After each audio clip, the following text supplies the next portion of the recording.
Hey guys, welcome back to Electrical Car Repair Live. Thank you guys for watching and subscribing to the channel. Today will be super helpful video, guys. If you have a Kia Optima and you're trying to find the relay for your horn, let's say the horn doesn't work, you're trying to find the relay, we will explain that today. Also, if your horn doesn't work, we have a video that will explain the top 3 things that can cause a horn not to work, and I will try to put the link in the description of the video below. It could be, guys, multiple things, but always check the fuses and the relays, and we have a special video that explains where the horn fuse is located as well. Now, we will explain, guys, how to test the relay, so make sure you stay until the end, and we're going to cover that as well. These guys should work on Kia Optima, guys, generation 2010 all the way to 2015. Some years may differ, but most of them will be that way. Also, let me tell you quick, if you have that Kia Optima, guys, we'll have more than 200 free electrical and diagnostic videos on this channel you're watching right now. It's called Electrical Car Repair Live, and we'll be having more than 300 mechanical videos taking the whole engine apart, transmission apart on our YouTube channel, World Mechanics, guys. Okay, World Mechanics right here, check it out. Very helpful information will be shared there, everything from start to finish, videos that will teach you how to practically rebuild your engine.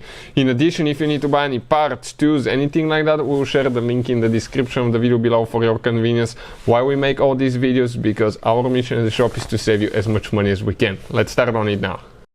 This is it, 2013 Kia Optima 2.4 GDI engine. Even if you have a different engine, procedure may be the same. You have that fuse box here, one notch here, one there, squish, pull straight up. On the back side of the fuse box, you're going to see you have the fuse and the relays printed on the back side, but we took a picture. We tried to zoom it a little bit so we can show you with a bigger picture where things are. That layout here corresponds to what we have specifically here, guys.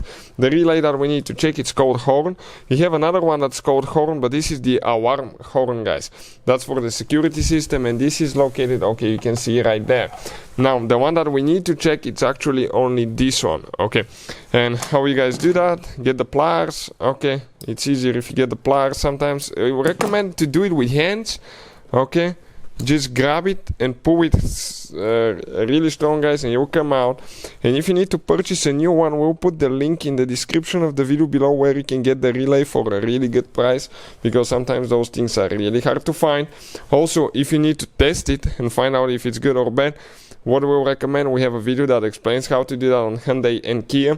So I'll put the link in the description of the video below for your convenience. It's super convenient, guys, to teach you how to test relays at home. It's not very complicated, and you can find out if it's good or bad. So hopefully the video will be helpful. Thank you for watching, and see you next time.